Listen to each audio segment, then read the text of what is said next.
Thank you for coming. My name is Jim Gilmartin. I'm with Engage Estero, and I'm really pleased to see such a high level of interest in this issue. It's really gratifying.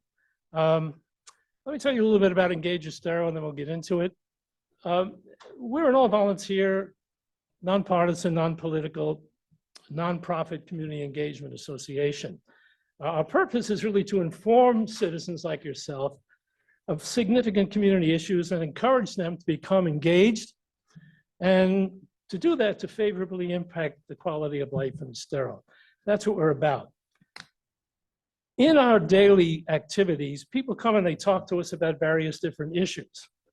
As more people come to live in Greater Estero, we do hear from them, and they want more focus on the impact of urbanization and the current projected level of development in Greater Estero.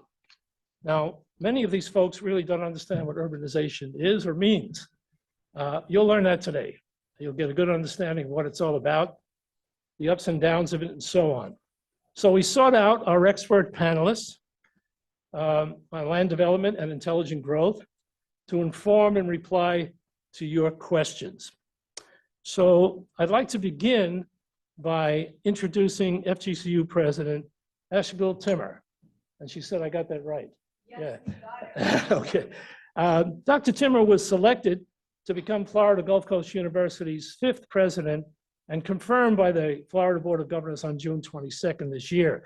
Her selection at FGCU's next leader is historic, as she is not only the first woman, she's an immigrant, and she's been selected to lead this university. Dr. Timur has served as vice president and vice provost for strategy and program innovation at FGCU since 2018. Please welcome Dr. Timur, please.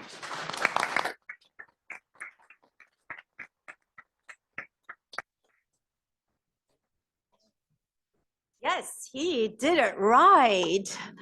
So, good evening, everyone. Oh, you can do better than that. You're here on the Eagles campus. You can do better than that. Good evening, everyone. Whoa.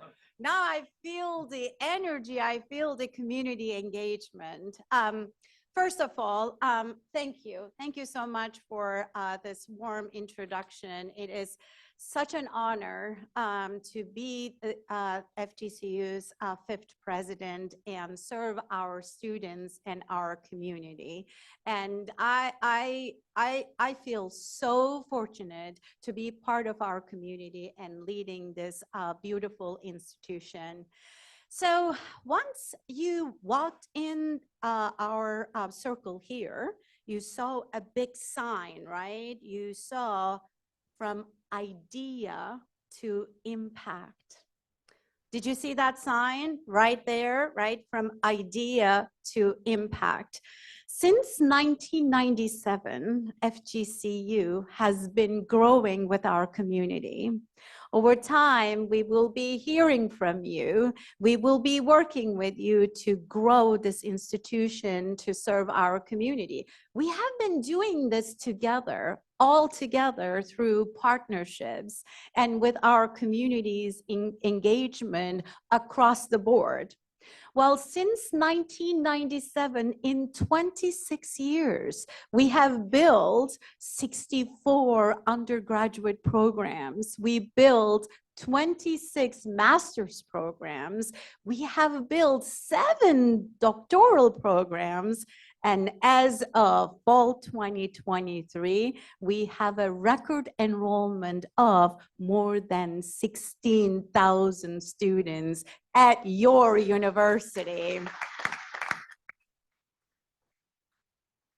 So again, we are doing this together in this beautiful community together. So through preparing our students to make sure that they stay in our workforce here, because I keep saying talent lives here. One thing I'm very proud to say that, 87% of our students from the state of Florida and 47% of our students from the Southwest Florida region, we are a truly regional comprehensive university.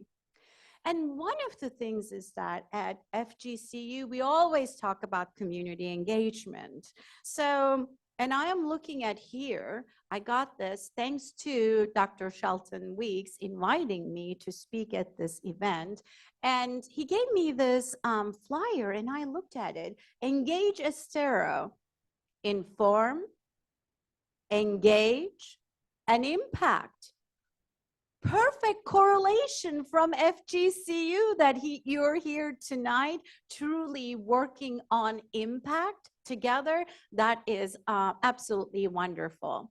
Here at FGCU, we not only prepare our academic programs and the workforce. I am sure every night you turn on TV and you hear one of our subject matter experts faculty like Dr. Shelton Weeks informing you about the ongoing issues or talking about things, making comments, or you turn on WGCU, hear about things, right? You come to lecture series.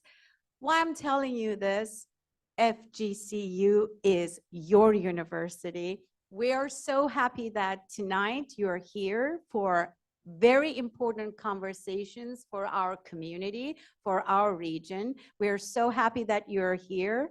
And with that, I hope that you're going to join me to say, wings up and go Eagles.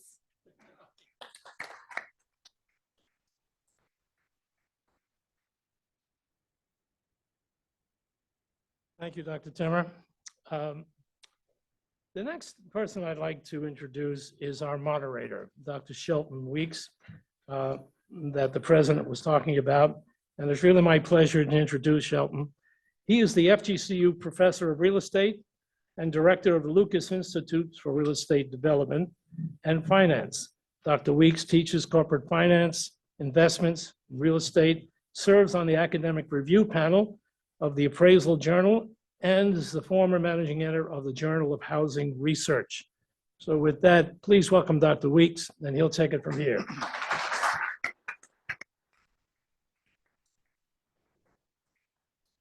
Thank you, folks. Again, thank you for being here. Events like this are hugely important when we look at the future ahead of us and the growth that we're going to experience. Having input from the community is critical.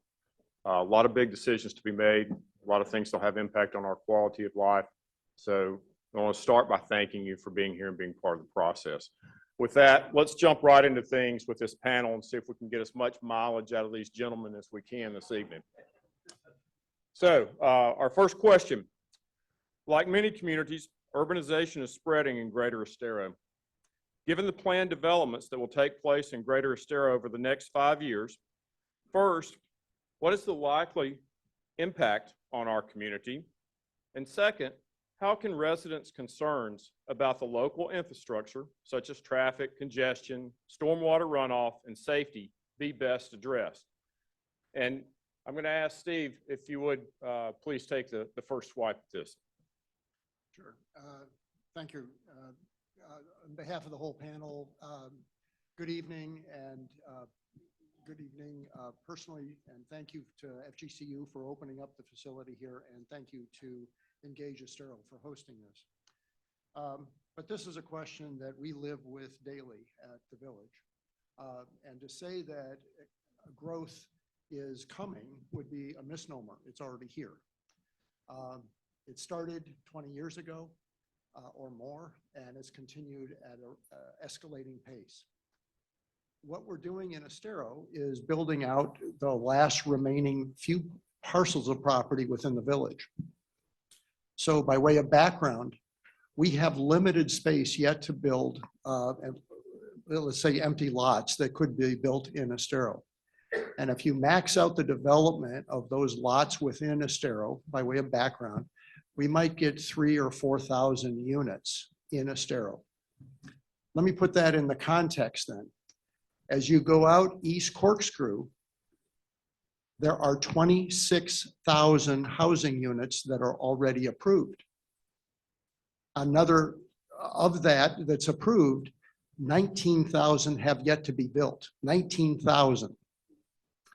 As you go up Three Oaks Parkway, north of Estero Parkway, there's already 5,000 new units in the last 5 years, and another 3,000 that are going to be built up that way. So in just those two simple corridors that we use all the time as residents, there's a huge amount of growth. Then if you look at the regional map with Fort Myers to the north and Naples to the south, there are only 2 north-south streets going that connect the two. Now, you know the geography, but from a real estate standpoint, there's US 41 and I-75. Guess who's at the choke point? Estero. So we are in the epicenter of whatever might happen here. Throw into the mix that we're in one of the top 5 growth markets in the nation, and it just fuels, you know, the issues that we have. So we've been dealing with this literally since the village was incorporated. I was recruited and came here as the first manager 6 months after incorporation. And when you look at this map and see what's been done outside our borders, that kind of sets the plate for us. And the intensity of development is going to be a challenge. There's no question, and we're dealing with that constantly. We have, in Estero, we have a very high standard for development that the council has over time established by adopting a comprehensive plan and then a land development code that guides where development can occur and what standards are to be applied. And it's the most restrictive type of codes in this region. But it's been, you know, a challenge. So some of our projects coming through have taken a very long, we have a reputation within the development community of being very tough on developers. And we are tough when the development is not exactly what we're looking for. We can be easy if things come in that are more in liking. So as an example, the stock development right by the Estero Chevrolet, that project was previously entitled, but it took them 5 years to get through our process. And the council and the planning and zoning board were extraordinarily tough. On the other hand, we've had other projects that have been better planned. The Woodfield development at the corner of Coconut and 41 is the example of mixed use development that provides some different uses as a consideration for the density on the site. What was originally planned on that was a heavy commercial. That means a lot more traffic than the residential that's there now. So we have a huge challenge in the village to step up to those issues. And I'm particularly proud that the village council, one of the first things they did was start buying property to lessen the impacts. So one of the first purchase that we had before we even had our organization kind of flushed out was purchasing 62.5 acres at the corner of Corkscrew and US 41. That's a pristine site if you get in there, but it's also one of the best commercial development sites in the entire 5-county region because of its location on Corkscrew with access to 41, access to I-75. Now, there are some that have suggested that using that as a park or is an inappropriate use. And I understand that from an economic standpoint. It's an expensive purchase. But after we purchased that, the council considered, with a lot of community involvement, what to do with this and have restricted the growth on that 30 acres south of the river down to Corkscrew And from US 41 over to the railroad tracks, 30 acres, prime development space as no development, all preserved. There's an additional 26 acres north of the river that we've got to figure out what to do with. We're also in discussions with the school district that has 72 acres on Three Oaks Parkway. They were going to build a school there. But if they didn't build a school, they decided not to build a school, they could put that out to the community for any number of things, prime spot for housing and whatnot. We'd like to preserve that. We'd also like to work with the school district to preserve the space around the high school to make sure nothing happens there. And another small purchase was the 10 acres at that we call River Oaks on East Broadway. That project, 10 acres at the end of a dead end road, was going to be used for 35 condominium units tucked in the back right along the river and so forth. And we said, no, that's the wrong spot for that. And we worked with the owner to buy it, and we've created a preserve. So there are things that we can do, but also we're looking at ways for the remaining land that's available, do smart development that gives us density and a mix of uses so that you don't have to drive a great distance to access the entertainment, the social things, the recreational stuff that we need as a community. So it's a daunting task, but just incredible change that is before us. And for some of you who've been around 10 or 15 years, I have the benefit, or sometimes the grief, of talking to people who have been here for generations, and they are looking at this saying, wow, you know, what's going on to my home? But that's where we're at with this huge amount of growth. And we can't simply say no, because the people that own the properties are entitled to the development of their properties as have been approved in past decades. Thank you, Steve. So anybody else want to jump in there, Dan? Just getting used to the format. So Dan DeLisi is my name. I'm not sure how much you all know about my background, but I do have a background in both land use planning and water policy. I have a master's in planning from MIT, moved down here right after I got my master's. And the first thing, my first contract, my first day down here was doing the original Estero community plan back in 2000. So I've been here for a while. Sorry. All right. My very first, is that better?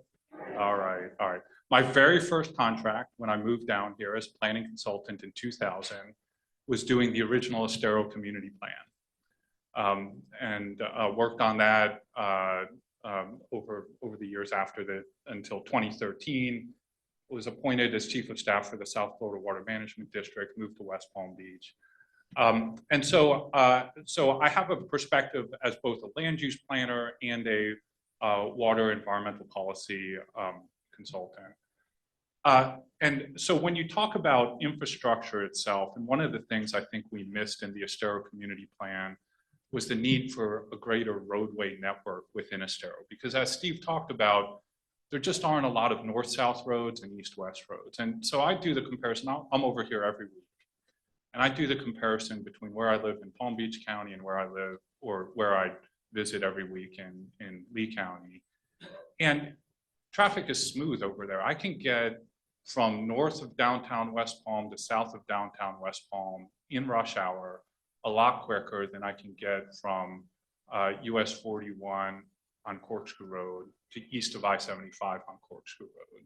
Probably the same geographic distance, but the traffic is infinitely worse on Corkscrew Road than it is in downtown West Palm. And you ask yourself, well, why is that? And it's because the grid network in downtown West Palm, it's also because of the incredible density that they have, and most people aren't driving in downtown West Palm, they're parking and then walking somewhere.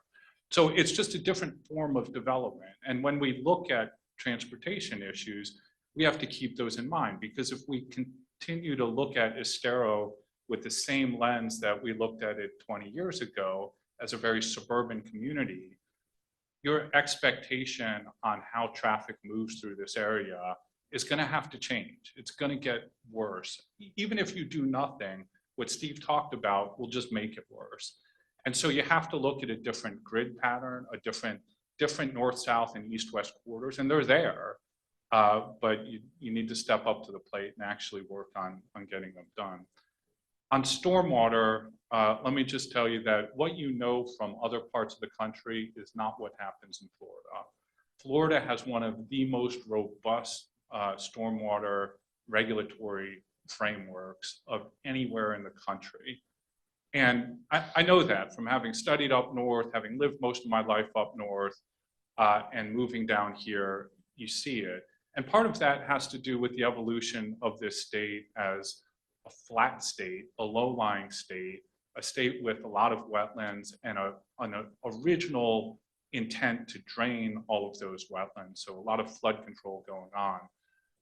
And it caused the development of a stormwater management system that's unlike anywhere in the country. And so when development occurs, there are things that each developer needs to do to look at both water quality and flood control. There has to be a pre and post analysis so that you make sure you take as much water onto your site in a post-development state as was coming on your site before development occurred. And you can only discharge as much water as was being discharged in the pre-development state. And so you ask yourself, with development, when you put down driveways, homes, impervious surface, how does that happen? It can't be, right? Well, you have to do that through stormwater retention systems, digging lakes on the property, storage. But the state of Florida has a lot of resources, and the state constantly evaluates what's working and what's not. So one of the things we've found over the last 20 years is the water quality systems that we have built have not worked to the extent that we were hoping they'd work for. So there are two nutrients of real concern for us in freshwater systems. It's phosphorus, and saltwater, it's nitrogen. And so those are the two nutrients we primarily look at. Phosphorus has been removed quite efficiently from the system through our stormwater systems. Nitrogen is not. And so what the state has done is, over the last 2 years, gone through a rulemaking process to address that and create new standards to get at specific nitrogen reduction metrics on each development. Hopefully that's going to get ratified by the legislature this session. But when that happens, I think you'll see a lot of development being able to better address water quality issues. So that's how stormwater, I think, is addressed in the state. Thank you, Dan. All right, let's go ahead and move on to our next question here. This one, we may see more transformation of commercial spaces into residential and other uses known as adaptive reuse. This strategy involves repurposing underutilized commercial stock into new housing options. Given that such changes would add further homes in Greater Estero, what controls can address the public's concern about overdevelopment in our community? And Jim, if you would take a first pass at this one, please, sir. That's a very interesting question. It seems to infer that repurposing is something to be feared, and I disagree with that. Repurposing is it's natural, it's inevitable, but it's also evolutionary. So to understand it, let's talk about what is repurposing. As my very wise friend Steve Sarkozy always reminds me, community planning needs to be a 50-year perspective. Well, if we look back 50 years, to be able to look forward, if we first look back, 50 years ago, Estero was, west of US 41 was farmland and cattle ranch. I-75 wasn't built.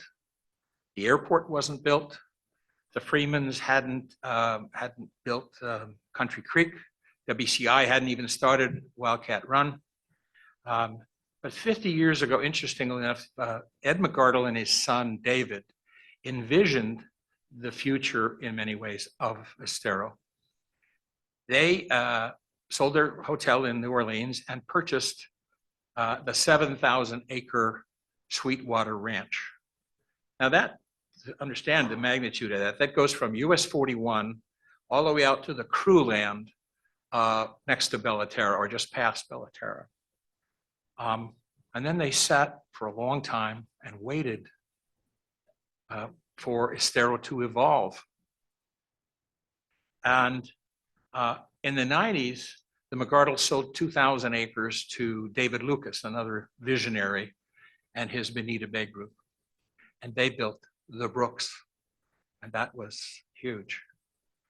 Ben Hill Griffin donated, I think it was 800 acres to the state for FGCU, and Margaret Miller built Miramar. Those things collectively, east of I-75, changed forever. Then in early 2000, David McArdle envisioned Coconut Point Town Center, much bigger than Estero at the time in terms of its magnitude.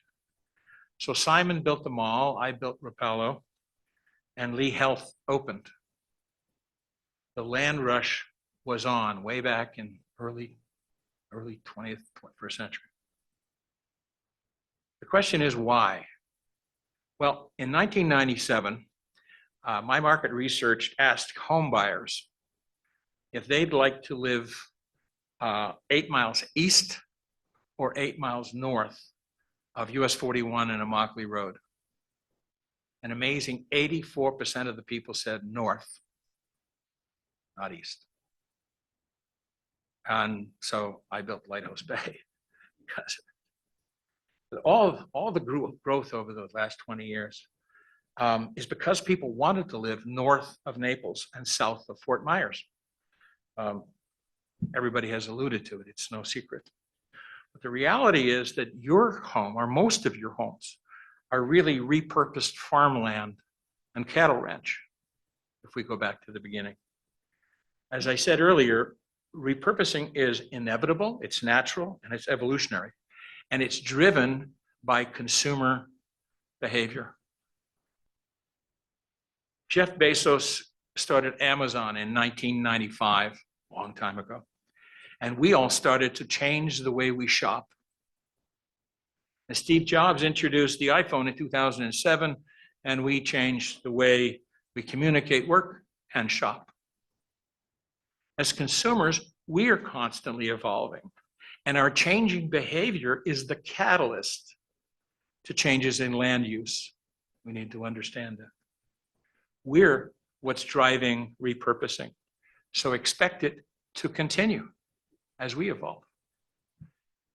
More empty retail stores will be replaced by other stores or restaurants, or maybe they'll be torn down. More Barnes and Nobles will downsize. More Ruby Tuesdays will become Wawas. And yes, 60-year-old RV and mobile home parks, now worth 600,000 plus an acre, or abandoned Sweet Bay supermarkets may be replaced by condominiums. It's simple. We want less and less bricks and mortar retail. And more people want to live where we live. So how can we control growth? I thought about that. Well, first we can't. But we can ensure that it's good growth. And here's how. First, embrace it. If it's done right, growth is healthy. Second, and Ross will talk more about this, integrate mixed use wherever it makes sense. Blending residential, retail, offices, amenities, and green space to create real destinations. Interactive places, and that's my comment about Steve's parks. They need to be interactive, his green space. Interactive places with human scale and a sense of place. The Woodfield project at US 41 and Coconut Road is an excellent example. Others are downtown Estero and Estero Crossing. Third, think outside the box. with bold but realistic goals. And the key word here is realistic. Don't inhibit the developer's creativity. In fact, insist the developer be creative in his plans. Fourth, collaborate with the developers. Keep an open mind and incentivize them to incorporate your goals into their plans. And reward developers who overachieve. Some will, some won't. David Lucas and David McGardlow I have great respect for. Didn't have to 4-lane Coconut Road or 3 Oaks Parkway or via Coconut Road, but they did because they were motivated to do so.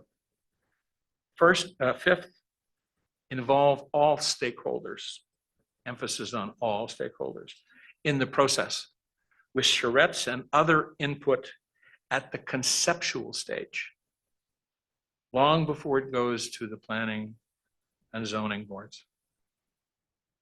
That worked very, very well for us in the past. I think Walmart, Lee Health, and recently, Steve was the head of that, the driving range. Unfortunately now, Estero is a municipality, and I say that in an honest way. Florida law restricts collaboration by planning zoning boards. The intent was noble to prevent corruption, but instead it has inhibited and continues to inhibit creative, constructive dialogue. There are no real workshops today, only brief public information meetings, all after the concept is designed. It's too late then. The village needs to hold, and I don't know legally how they do it, real workshops for larger projects, particularly repurposing, and do it early in the process. Sixth, and Dan talked about it, focus on intensity, not density. If designed right, higher density can produce lower intensity, less traffic, less visual pollution, and more green space. So put your personal aversions aside. What's good for the village ends up being good for the people.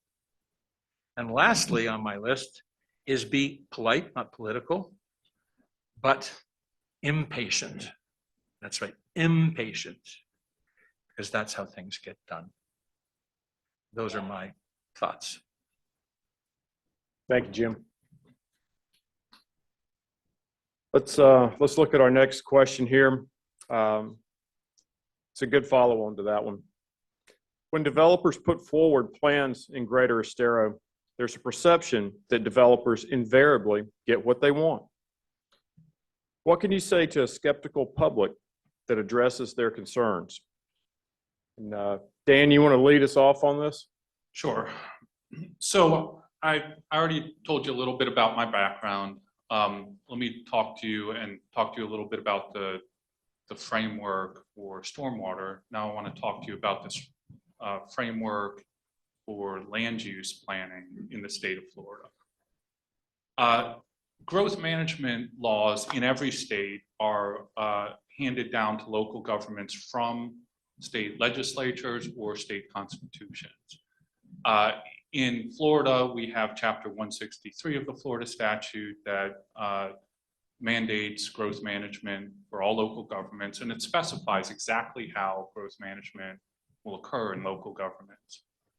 And in Florida, we have a 2-tiered system. So again, different from how things worked, when I was studying planning up in Massachusetts, in Florida, we have a comprehensive plan, and then we have a land development code. Comprehensive plan is the base policy document for how all land use decisions will be derived. So it is the most important and the controlling document for any town, municipality, or county.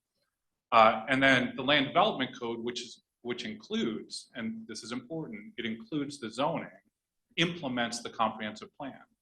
So if you think about a town or a city up north, they will have a comprehensive plan, but in that comprehensive plan, there will be a zoning code, because a lot of those places are already built out. They're not high growth places like Florida. So what most of the local governments throughout the state, and Lee County is no different, did when they created their first comprehensive plans in the 80s or even before, is in their zoning, they created what we call a base zoning district. And that is the lowest zoning district with the least rights as possible, agriculture. You get a very low density allowance in your zoning. But in your comprehensive plan, you define what the future is going to hold. And in Florida, again, these are not build out plans, these are 20-year incremental plans. So you project population for 20 years, you decide what you can accommodate on your plan in that 20-year period, and then you assign general densities and land uses for that. And in Lee County, we have the Lee County Future Land Use Map, and you might be familiar with it. You see all these different colors. And I'm going to talk about this for a second, because this is what Estero had to go with back in 2000 when the growth really started taking off in earnest. So we had this orange color all over the place, and that was suburban. We had this, this brown color, which was called urban community. And now, when you looked at what was on the ground, all of it was cattle pasture, but they were looking at the future and defining what uses would be there in the future. And those land use categories allowed for 6 units an acre or 3 units an acre or 10 units an acre in certain places, but that's what we had to go with. So when we first started the Estero community plan, we were already put in a regulatory framework. And when Steve talks about property rights, the other thing I should throw in the mid-90s, there was a statute passed, which is generally referred to as the Burt-Harris Act, which essentially, and without going through all the technical details, and I've served as an expert witness in litigation based on the Burt-Harris Act on multiple occasions, local governments can't downzone properties. Once you have your land use, if you're allowed 6 units an acre, it is very difficult for a local government to come in and say, we're going to take that from a category that allows 6 units an acre to a category that allows 3 units an acre, 2 units an acre, or doesn't allow development. And it's very difficult when you have a future land use map that allows for 6 units an acre to then say, we're not going to give you anything. Because remember, your land development code and your zoning must implement your comprehensive plan. It's not the other way around. So if your comprehensive plan already allows for it, then what happens at the zoning level has to be consistent with that comprehensive plan. So if you're looking at agriculture today, but your comprehensive plan says urban community, or now in the village neighborhood 2, then council has very limited discretion to just say no. They can push around the edges, they can look at design, they can look at how things work in the landscape. There are things that they could look at specifically based on the impacts of the development. And this is also key. The Supreme Court of the United States has ruled on this no less than 3 times in the last 30 years. Any condition of development must be, 1, related to a public interest and the impacts of that development. And any condition of development must be no greater than the proportionate impact of that development. 2 cases that came out in the early 90s, and they were both reaffirmed in about 2014 in a state of Florida case. So the Supreme Court said, if you didn't think we were serious, we're reaffirming what we said back in the early 90s. You cannot exact from development more than the impact that development will create. So that's what Steve and his staff, that's the framework they operate under. Now, the question is, do they give away the farm? And I'm here to tell you, Estero is one of the most difficult, I work all over the state. Estero is absolutely one of the most difficult places to work. It is, I have an extra line in my budgets when people come to me and ask me for a proposal. It's called the Estero pain. And it's just, it's because, I mean, look, what Steve didn't tell you about the stock development project is they were rezoning from a big box development to residential. And so under normal circumstances, that should have been easy, and yet it did take 5 years. It took 5 years and what, 6 hearings before the planning board, 4 hearings before city council, stock development at the time. I mean, they may not follow through with this, but at the time they were swearing off ever doing development in Estero again. It's not easy, but you are constrained. You don't have the discretion to just simply say no. There is a legal framework that the village works under, and they do a pretty good job of walking that line in understanding how far they can push without going too far, because you haven't seen a lot of litigation. A couple times they've crossed that line and litigation has followed. And that litigation has not always been successful. And in the end, Estero Crossings turned out to be a nice community. Look, I think it's a great community. It's not at all what the developer wanted to do at the beginning. But to Steve's point, what the developer wants to do at the beginning is not necessarily Steve and his staff's concern. His concern is what the vision is of Estero and how to get developers to implement that. And I think they did a very good job of doing that. I would doubt myself on doing a very good job of getting stock what they wanted, because Well, the one thing that you're talking about developers giving them less. I'm more concerned about when we give them more. I guess I may be seeing it very, very simplistically, but if I said we were having a conversation a week ago and said, if somebody builds a 20-foot high building, then maybe they have a 20-foot setback and it's green space. But if it's 30 feet, maybe the setback should be 30. And if it's 40, maybe it should be 40. If it's 50, maybe it should be 50. So that if we give something, we get something very definitive and something that it isn't just grass. It's more, and I'm not saying it just is landscaping. I think the other side, when it's zoned for 10 or 6 or whatever it is, and somebody wants 14 and 15, I know we have tier 1, tier 2, tier 3, tier 4, et cetera. And there's a structure there. But I also don't want the developer to feel he only has to give us the minimum. I want him to be inspired by us and by the other things that we do in Estero, that he's going to over deliver. And I think there are developers who have. So the only thing I would suggest is we need to look at the developers and the developments that have been successful and analyze them and say, what did we do there? Was it, did we do something special? What did we do to incentivize them to over deliver? Because we may not succeed, but that should be one of our goals for all developers. And with all due respect to Steve and the council members that are here, for me to get one of my developments approved, I think I was 5 or 6 hours before the council. And my dear friend Howard Levitan just beat me up hour after hour after hour. And in the end, I don't know whether I just outwore him or not, but he gave me a little and I said yes, and we went ahead. But I think that Rapallo, if I remember, that was Rapallo. And it turned out to be a beautiful community. So when there is that dialogue and back and forth, and we expect more, maybe you can't demand more, but when we expect more and we incentivize the developer to give us more, we have a chance of succeeding. I'm not saying we always will, but we have a chance of succeeding. And I think we have some wonderful communities, developments in this community. And I think they're from that kind of thing, from your contribution over years and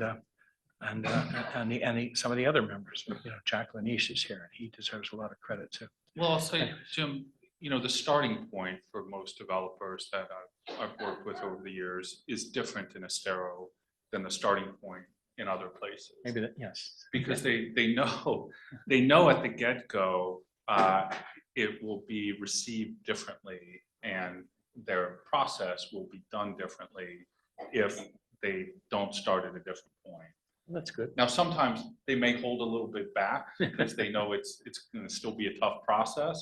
but they know that at the end of the day, what they do in Estero is going to be different because Stephen and staff won't make it. So A little anecdote to that, when Walmart first presented, I presented my development right after it. And I thought, oh, I'm going to be crushed.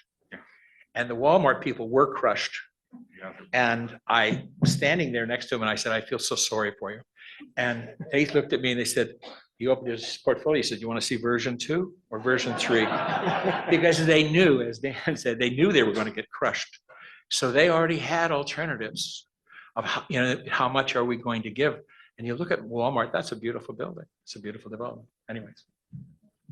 Thank you, gentlemen. I love it when we get around to higher expectations. We try to hold that in the classroom and found that students will perform to a higher bar when you put it out there for them and hold them to it. I think developers will do exactly the same thing.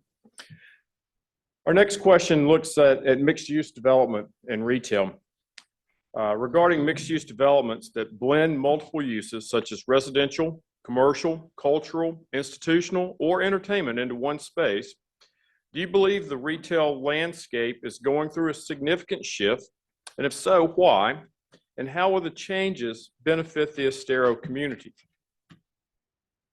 This one goes on. We've got a couple of parts here, so it's kind of lengthy and a lot of meat, and we're going to ask a couple of our panelists to respond to it. The next part is, what new or modified strategies would you recommend that could enhance our ability to manage planned growth in a way that doesn't adversely impact the quality of life in Estero? And finally, look to adaptive reuse of buildings and structures. The benefits are believed to include reducing carbon in the built environment and financial benefits from the reuse of material and avoiding new construction costs. Do you agree, and why? If I could, let me ask Ross to lead off on this and take us as far down the path with this one as you would, sir. Well, I think Jim did a good job of articulating the constant, I think Jim did an excellent job of articulating the continuing evolution of retail. None of us remember the department stores that were present in all the major communities in Florida 50 years ago. They're all gone, replaced by new ones, different ones, fewer of them.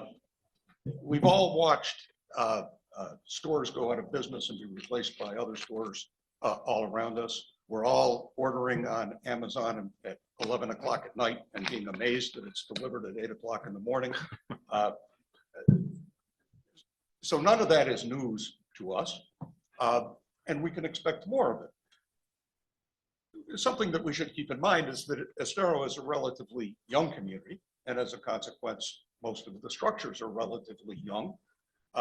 So the structures themselves aren't becoming obsolete, it's the uses. And for the most part, commercial buildings, an ideal commercial building is a flexible building. It's basically a box that can be subdivided, readily subdivided. So over time, it's readily modified to accommodate new uses. There are instances, of course, where that is not the case. I'm just waiting for an announcement as to what's going to replace the theater at Coconut Point, for example. I don't know that it's not going to be another movie theater, but my impression is that that's a very shallow market. There aren't people beating down the doors to open up theaters. There are people saying, well, maybe if we serve dinner, movies would be popular again. That all remains to be seen. And I noticed that, for example, the example of that at Coastland Mall in Naples. If you look, it's actually 5 theaters, and the kitchen is exactly the same size as a theater, just in case the dinner thing doesn't work out and they need to convert it, the kitchen, to another theater. So, but in the case of the Coconut Point structure, it's a movie theater or it comes down, one or the other. Now, it could very well be another retailer, but I thought it was interesting. A year ago, when the theater first closed, the first newspaper article on the subject, 2 separate individuals that were featured in the article were saying residential. So my thinking is that may be the next location. the Hertz office building is suffering just the way all office buildings are suffering, in addition to being a company that's coming out of very difficult and trying times. It probably doesn't lend itself to residential conversion. What would it be alternatively? I don't know, but I would suggest that in that case, there's a site next door, a vacant site, that Hertz had intended to build a duplicate office building as they grew. That's now zoned in the city of Estero as an office. The contact that I had who approached the city about building residential on that site was told, no, that's an office site. We're hoping to attract national companies. Maybe it's worth considering whether, given Hertz circumstance, whether that zoning or that notion might not be obsolete. And it's time to take another look at the land use that we were contemplating for that location. Maybe it is better suited for a high density residential opportunity. I may have, because of the question was so long, I may have lost myself.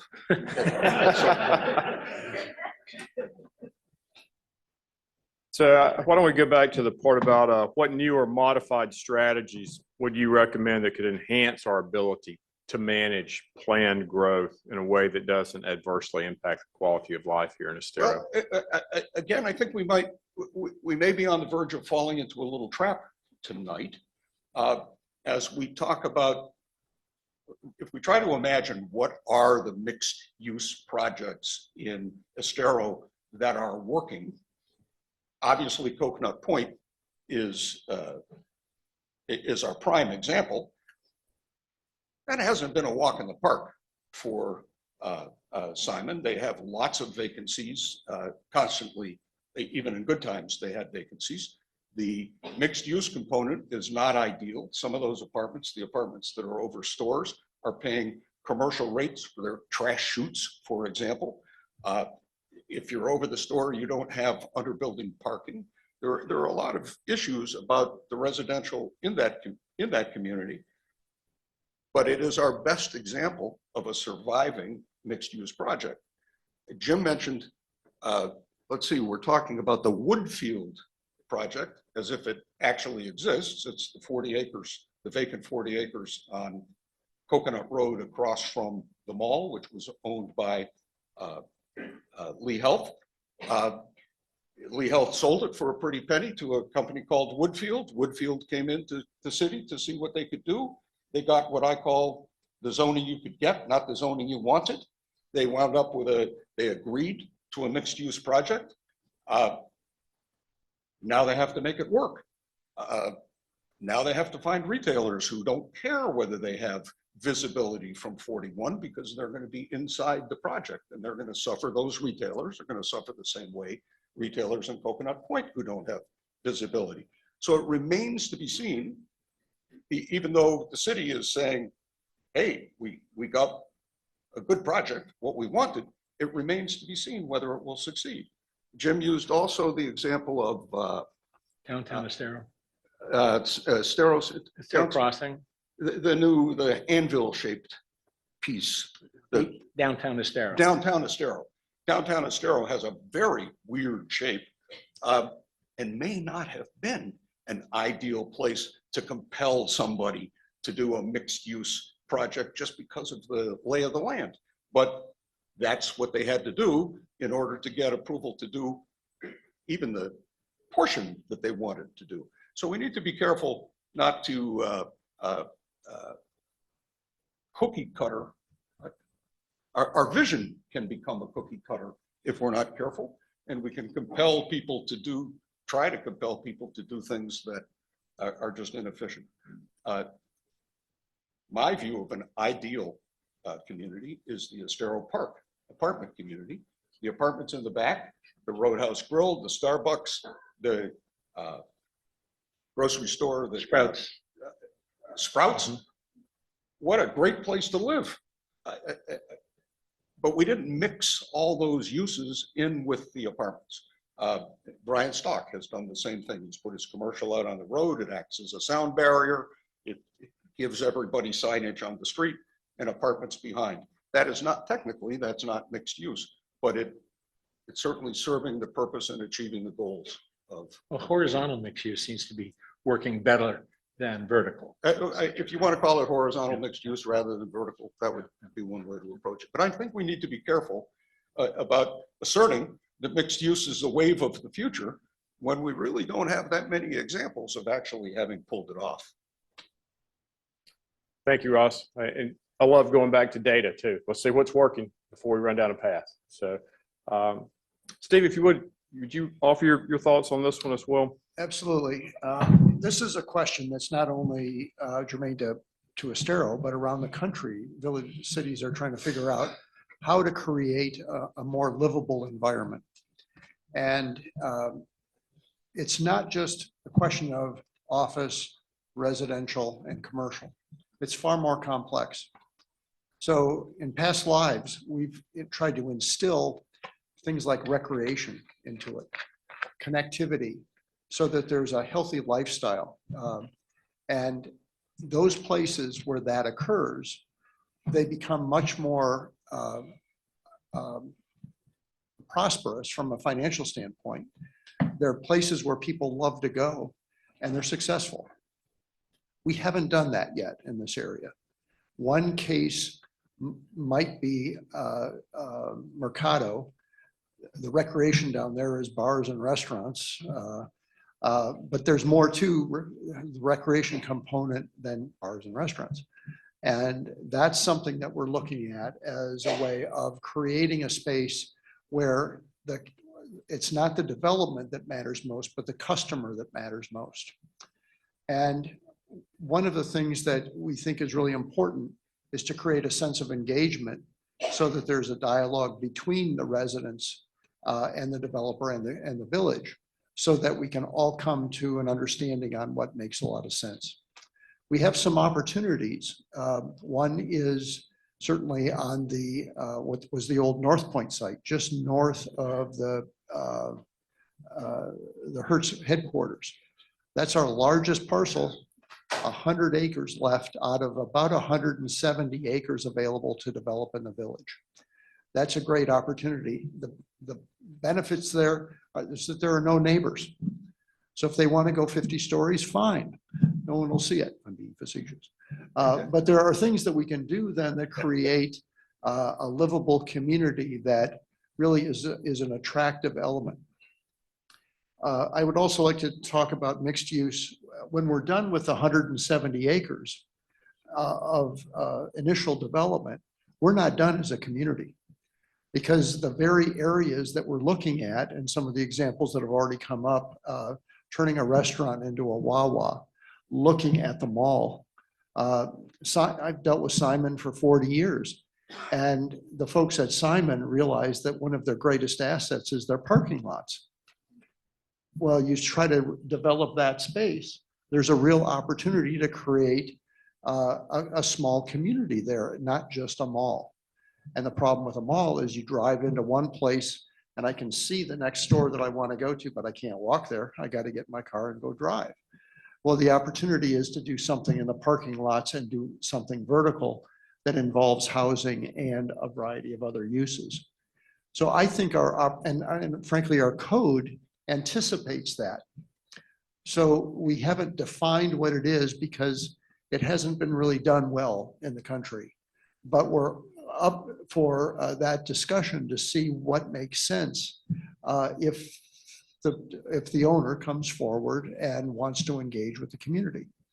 So, we've got a lot of opportunities out there, not only now, but long-term, all because this is a very favorable place to build. And we want to make sure that whatever products we end up with, as difficult as it is in Estero, that we end up with a quality product. Yeah, Steve, I just want to, let me just pick up on what you said, because I think too many developments or mixed-use developments are not destinations. Am I too close to the mic?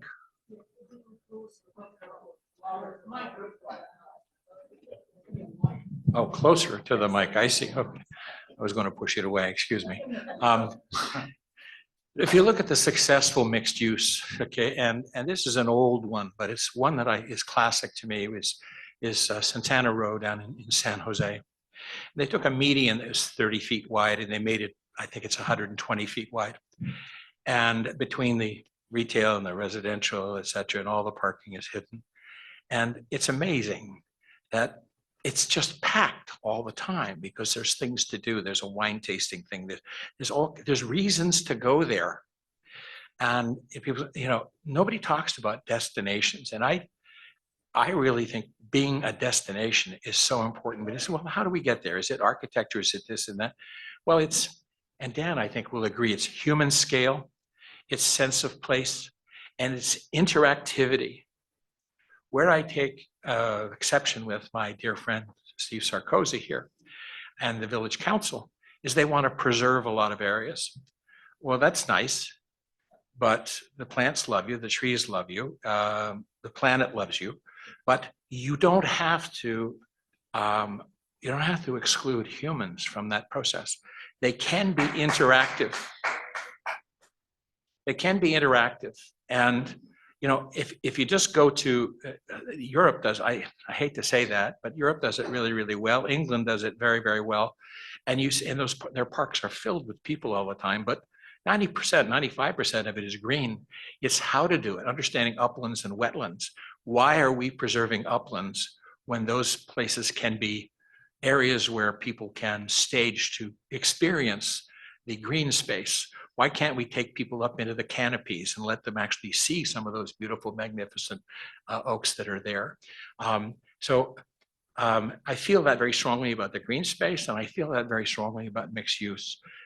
In the Woodfield, when I spoke to them, and I was restricted by Florida law about what I could say, I suggested to them they have a wonderful big lawn. And I said, ever since I was a little kid, I was told don't walk on the lawn. It's just going to sit there unless you create ways for people to interact with it. And you can still preserve 80% of it. It can be wonderful, and it can be fountains, and it can be places to read, go, whatever experience. It can be a destination. And maybe I go to the restaurant afterwards. I just think that that's something that we don't ask developers to include. I rarely hear on the planning zoning board that we ask for, what about human scale, and what about sense of place, and why is this the destination? Why are people going to want to go here?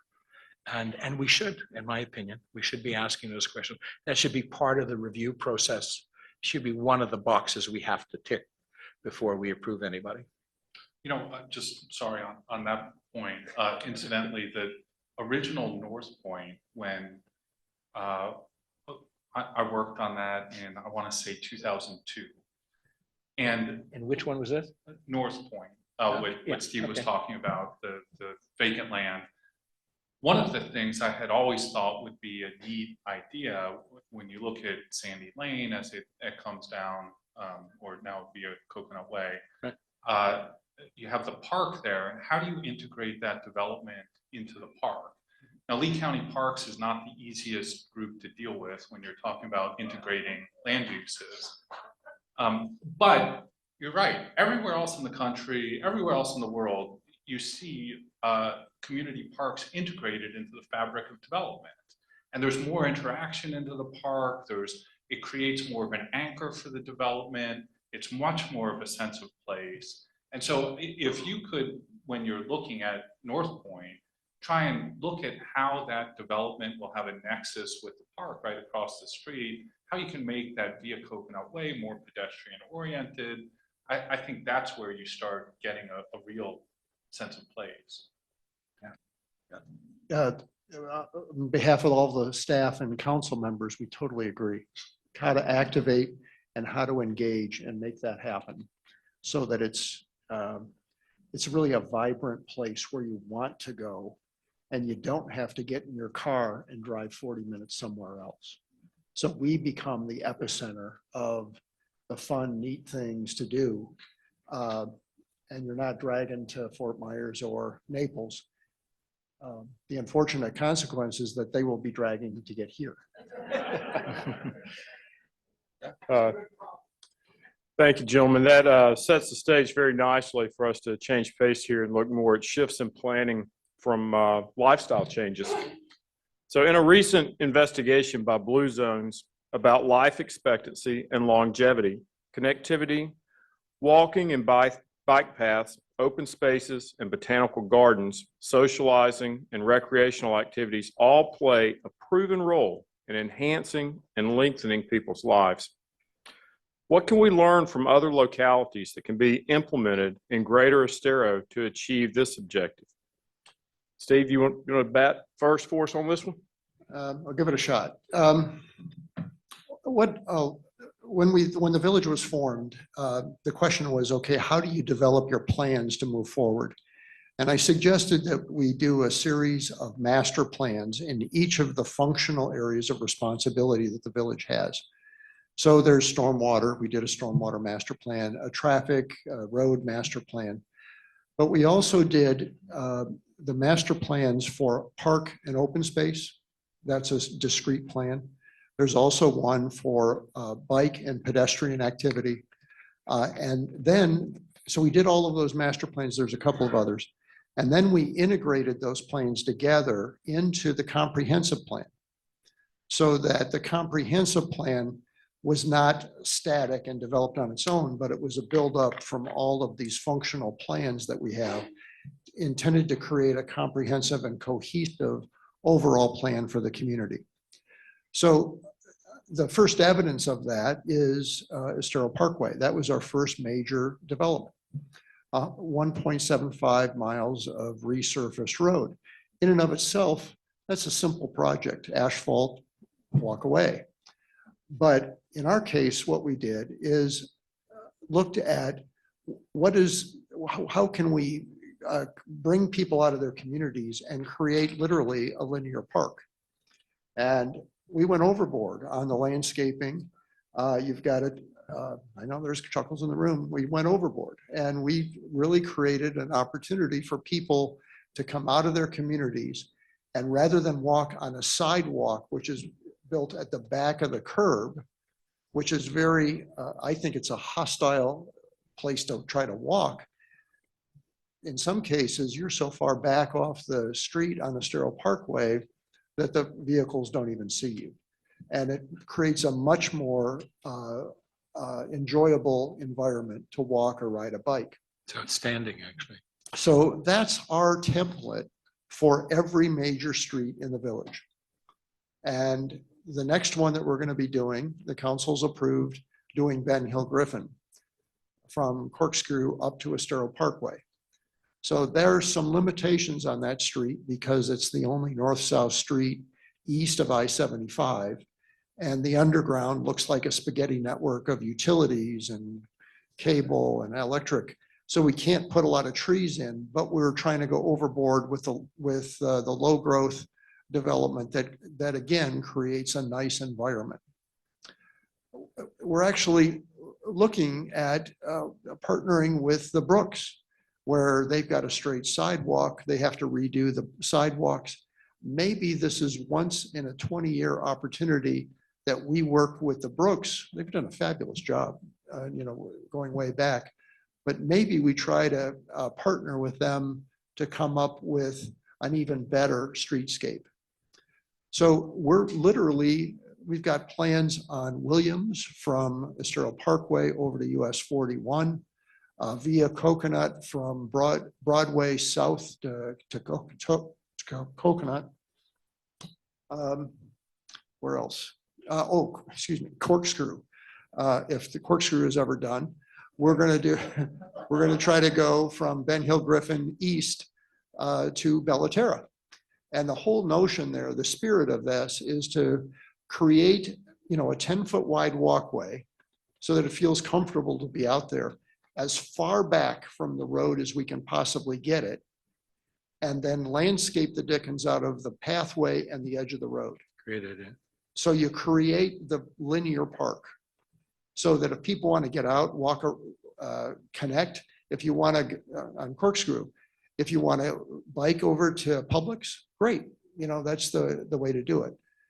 So those are that's the bike and pedestrian connection. We also have a very aggressive parks development program. And the parks program is handicapped by the fact that land is so expensive in Estero. So, 8 years ago, land was $200,000 an acre. We've now been offered as much as $1 million an acre. If you can imagine putting a ball field that takes 4 acres on that land, it costs $3 to $4 million to buy the property before you ever do anything with it. That's crazy. So one of the key things that we're trying to work with is the partnerships with, let's say, the school district, so that we can collaborate with them. They've got land, we'll do the facilities, and we end up with a win-win. And that is not just only good for the taxpayer, but it's being responsible use for taxpayer money. You're doing double duty with the collaboration. On that notion of there are other passive kind of things involved.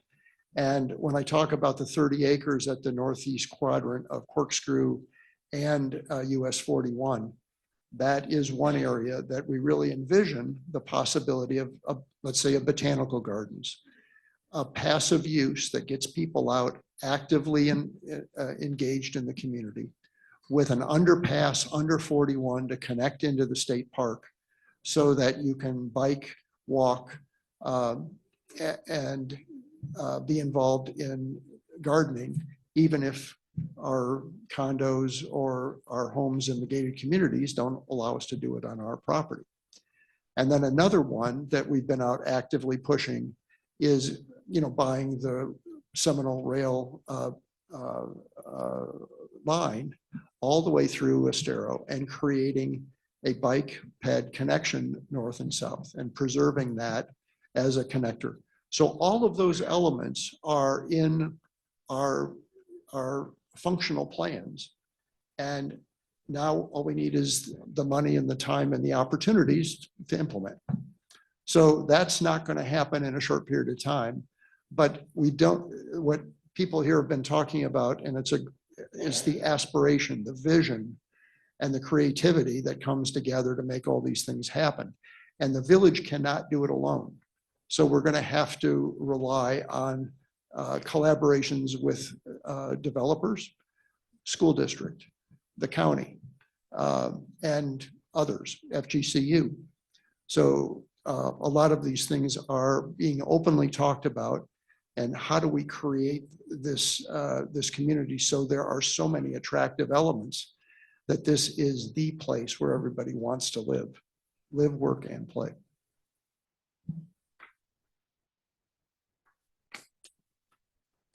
Thank you, sir. All right, so I'd just like to you make wanna one jump in, comment. Jim? Go right ahead. Is that, before Estero was a municipality, we did something which was a interesting workshop with a gentleman called Seth Harry. And we brought him in. He didn't know anything about Estero. He brought his team with him. It was an outside perspective. And they worked for a week. And I remember sitting around the table before we brought him in. And I said, well, I don't think we have the expertise, with all due respect, to have that outside the box experience. And so I remember, I forget his name now. It's tough being 77. But we said, hey, there's a guy, and we brought him in, and we had some wonderful discussions and some great ideas. And out of those ideas, very few of them were implemented, but there was a mindset and a thinking that went into it. And a lot of that has translated in the developments. So I would ask my colleague here, who's an extremely intelligent guy, is that maybe it's time now to redo it again. And I guess Steve's writing, he's got another guy that can do the same thing. I don't know, is that what you're saying? I wondered if that was the guy. Oh, okay. That, collaboratively, we get together, when we sat down for 3-4 hours, I think you were there, Dan, with Walmart, we came up with some great ideas because we were thinking outside the box.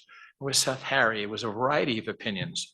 And out of it came some interesting things about how we became a town center, how we became a village center, if you would.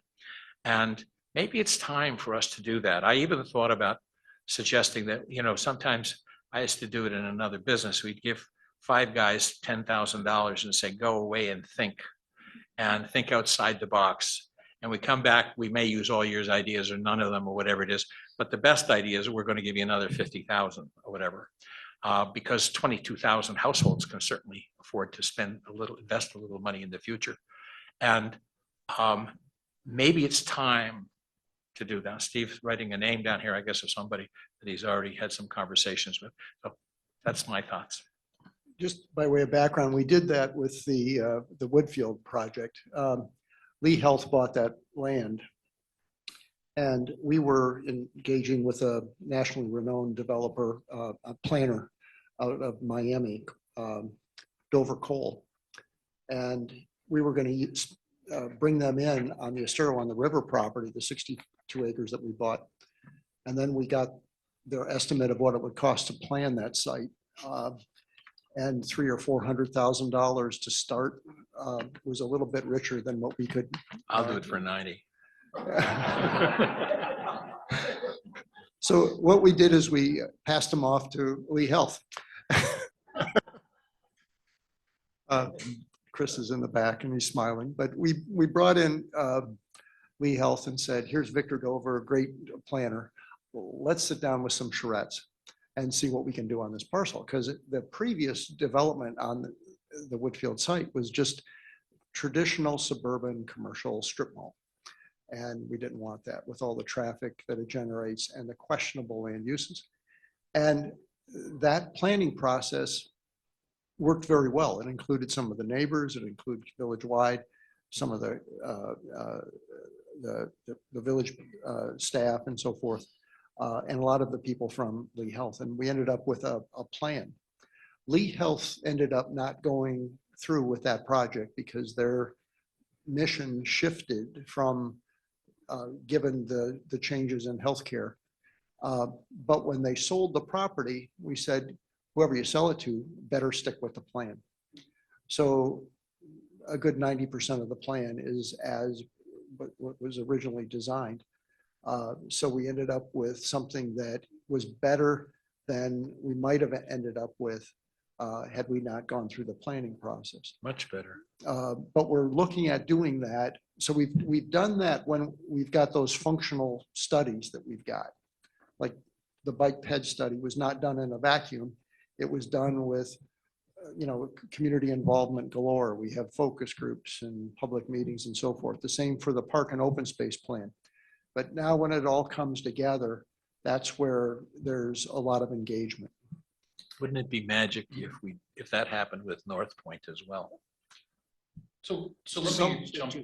Sorry, let me jump in for a second and just when you are looking at trying to create a sense of place and a destination, I think it's key that when you engage a planner and Dover Cole, they're a great planning firm. When they look at how to transition the public realm into a place that creates more of a sense of place. So if Dover Cole came in and you said, look at Sandy Lane, and how do we make that more of an urban feel and a more pedestrian-oriented environment, they'll give you the step-by-step that you can implement to do that. Where they fall short, and where most of the firms like Dover Cole fall short, is when you give them private property and say, how would you design this? They don't understand markets well.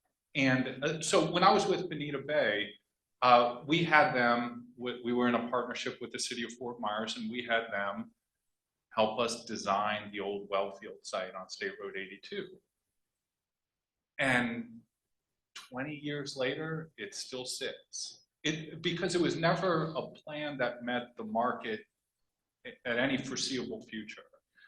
Now, if we had said to them, design Martin Luther King Boulevard, and how do you make that a place that's pedestrian oriented and fits the urban vision that you're going for, they could have done that. City of Fort Myers would have implemented it, and you'd have had something where developers then could have fed off of the public space and created the system that they wanted.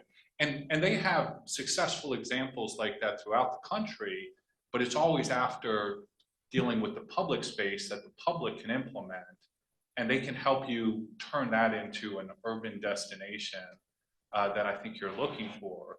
But when you put them on a private property, their track record is, and I'm not just talking about them, I'm picking on them, but I think most planning firms will be like that. I think you're absolutely correct. And, that's the dilemma that we have as a public agency coming in with limited opportunities for development because of prior zoning issues.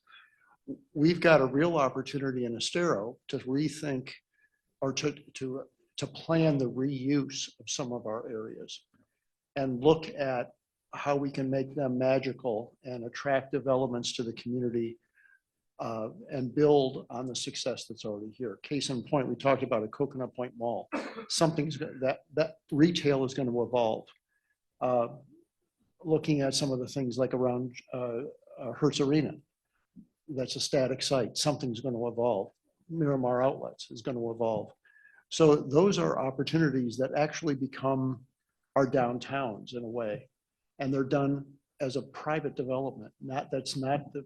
Well, why not do a lane something radical, like take Sandy Lane or via Coconut Way and do a lane diet, right? Take it from 4 lanes to 2 lanes and put parallel parking on it in front of the park, all right?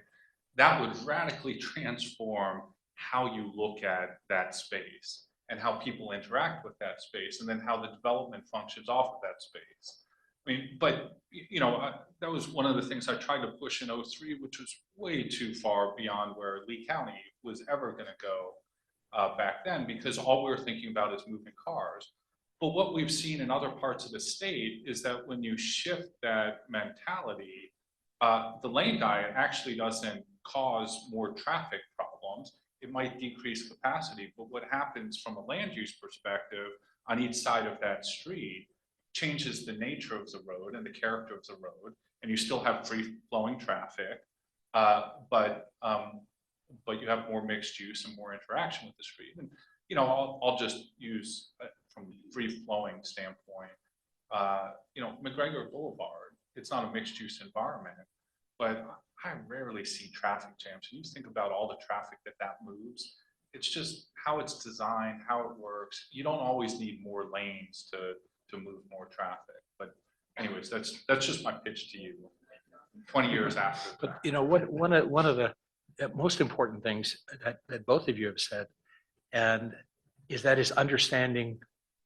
who lives here, who's the consumer, and what are their lifestyles. I hearken back to when I first started. I had an architect who said to me he wanted to put the washer and dryer in the master bathroom because it was more convenient. And it was like, I don't understand. I come from Montreal. We don't have that. And what's a water closet? I didn't have a clue. Well, I understood that people from the Midwest, I guess it used to be outside downwind, but now it's inside and it's in a separate room. I had to have a learning process about what people hear. It's not a French culture, it's different.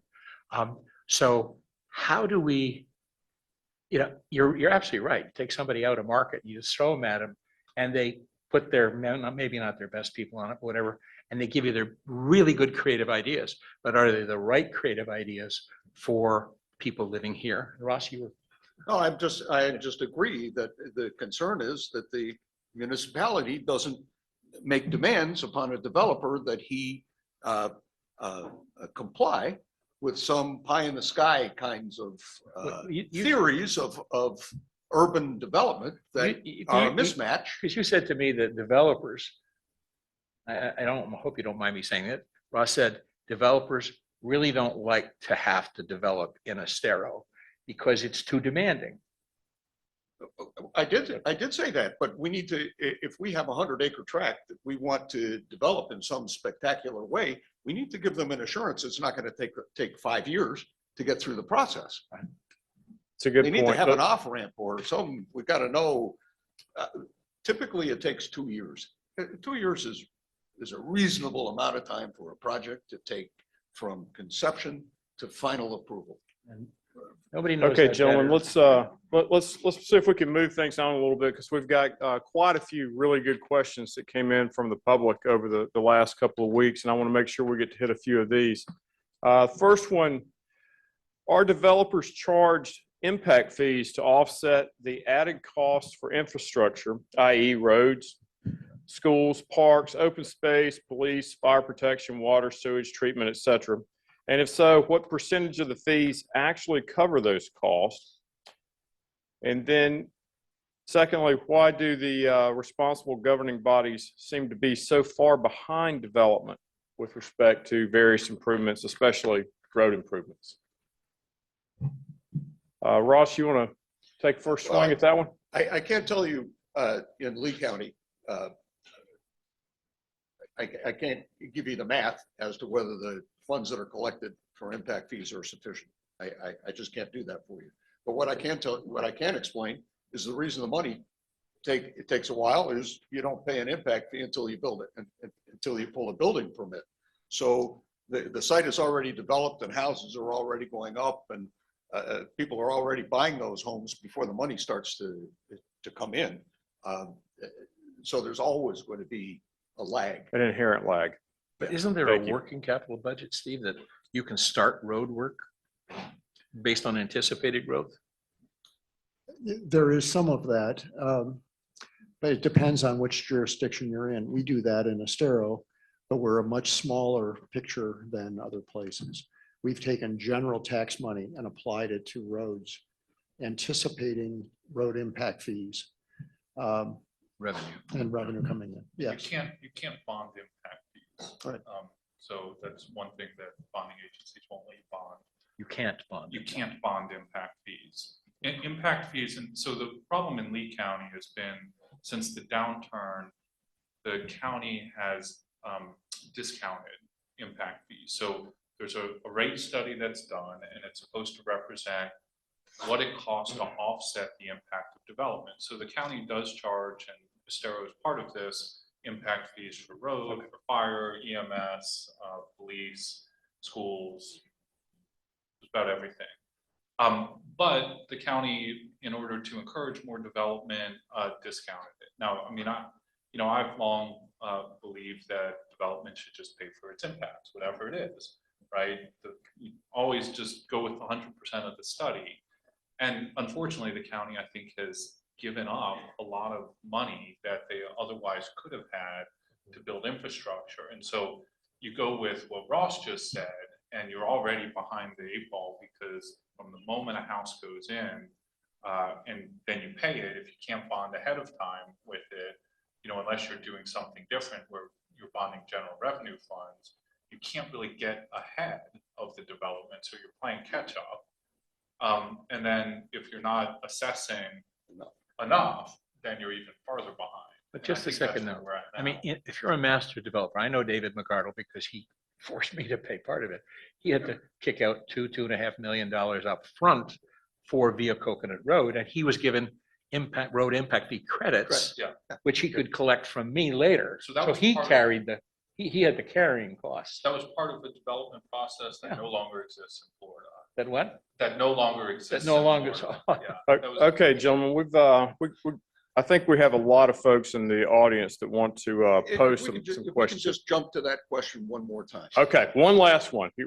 Close it up for us. I'm a relatively recent immigrant to Lee County. I've lived in Lee County now for 5 years. Previously, I lived in Collier County. I watched in Collier County as impact fees were assessed over the years and as they grew to among the highest impact fees in the state. Pull up the microphone, Ross. There you go. In the state of Florida. It is a political process. Invariably, there were guys on this side that said it's this much, and then the county had consultants who said, no, it's this much. And then there was just a political debate that really had very little to do with how much it actually cost to do these things. And the county arrives at a number which is a political discussion, a political decision, not a scientific decision. So all I can do is encourage you to get with your county commissioner on these matters and make sure that the politics are decided in your favor. All right, folks, with that, I think we've got a couple of gentlemen that are armed with microphones and ready to take some questions. So if you'd raise your hand, we'll get folks out there with a microphone and let you pose questions to our panel. Point you out. Gentleman right here. Microphone. There. Right here.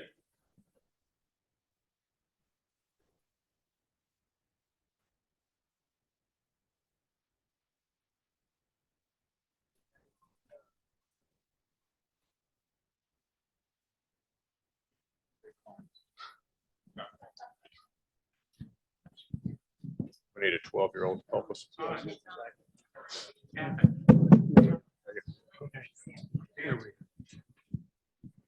I'm interested in the big picture for Estero, and part of what I'm not hearing is sort of the area where I live, which is the west side of US 41.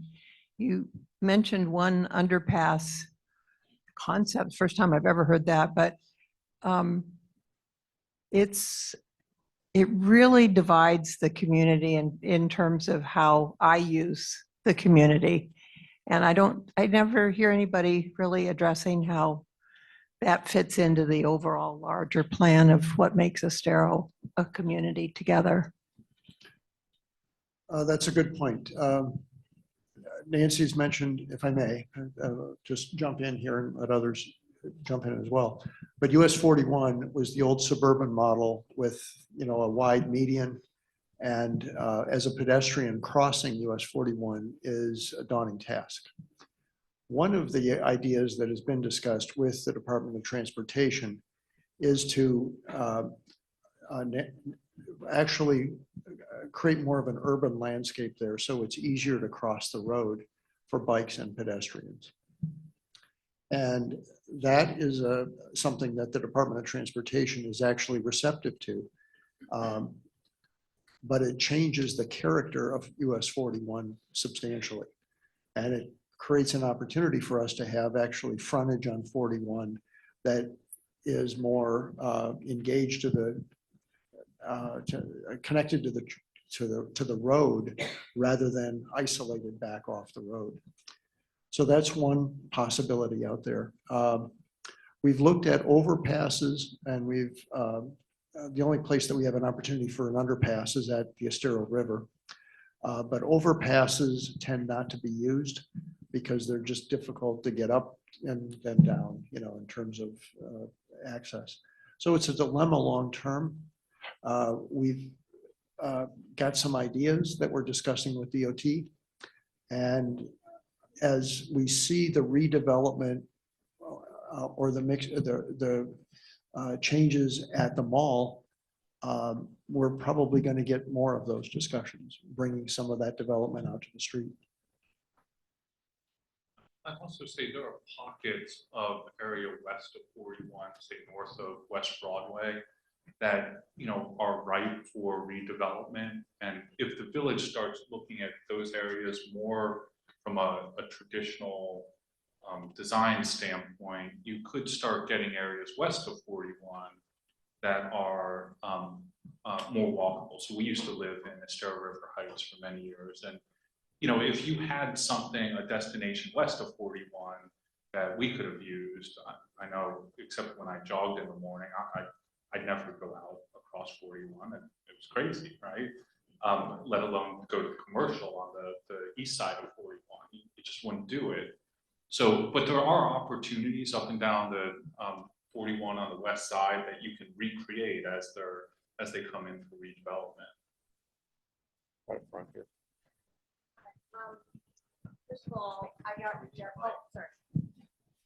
I got rejected from MIT planning school. I ended up at Harvard. So, oh, and no, that isn't what I wanted to answer. So, I live near 41 in Pelican Bay, and I drive through Estero a lot, and I plan my trip if I'm going to someplace on 41 that I don't, you know, I only make one U-turn.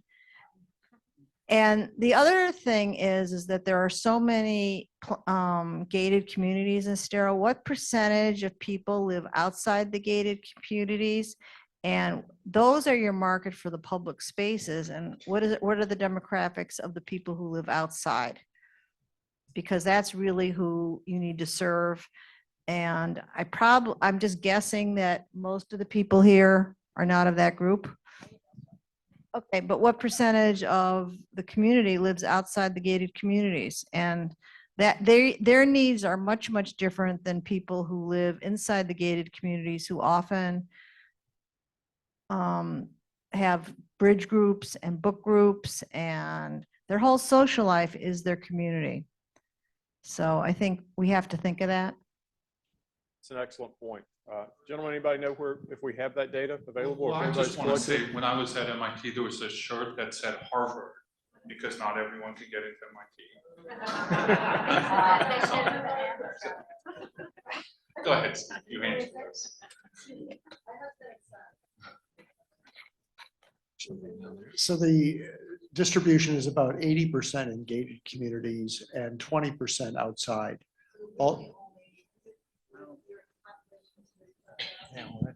About 40,000.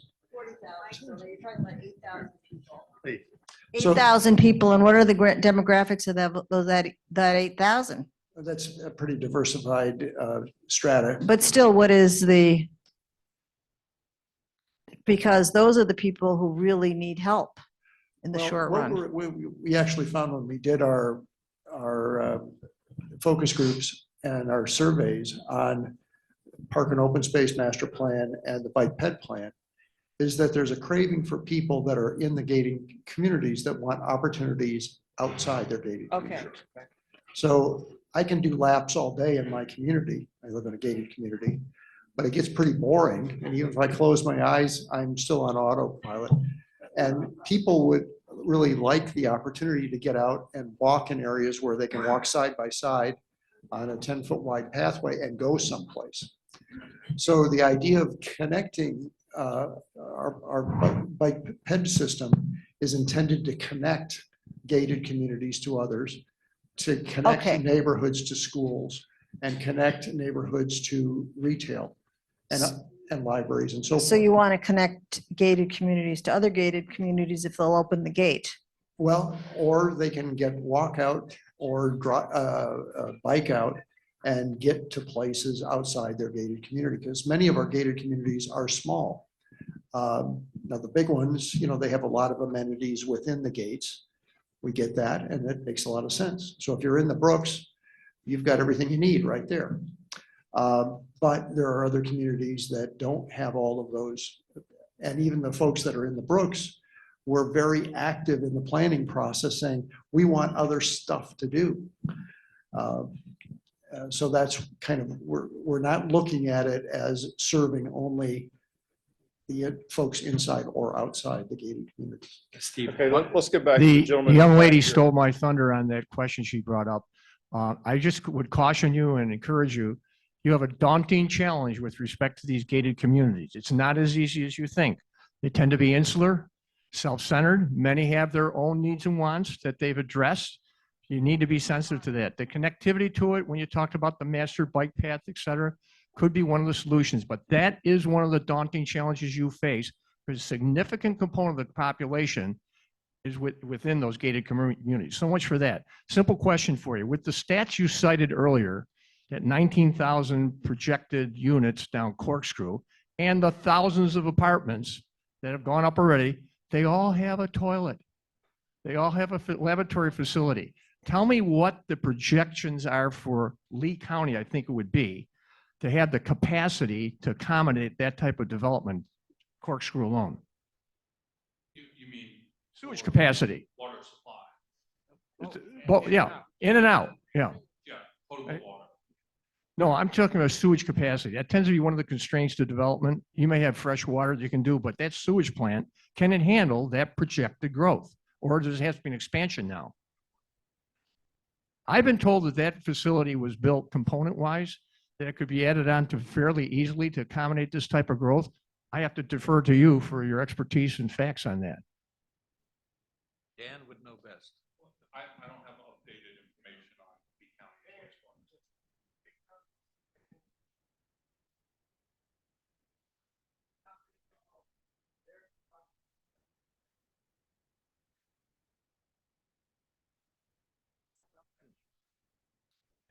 Yes, thank you. I'm happy to join this group today, and I happen to live across from that proposed location on Alico, in the corridor that of the flowways that splits into the Imperial and the Estero Basin. And I'm really concerned about that corridor because one of the things I haven't heard today is some references to the beautiful wildlife that we have here in our Panther that we know live on campus and in many of these large communities that rely on that corridor. I see that corridor as a vital part of this community in terms of a destination, because through that we have a greenway that can go all the way from down to Larry Kiker all the way up to 82. And I'm just going to echo some of the concerns about this community. Yes, I do. How do you think the municipal bond market is going to handle the mismanagement of infrastructure through all of these lawsuits that have been filed in this community, bringing about this development without having a plan to handle it? I would just like to know what the opinions are of some of the people on the stage about that. Thank you. I'll just offer my opinion as a developer. The rule of thumb is the government always wins.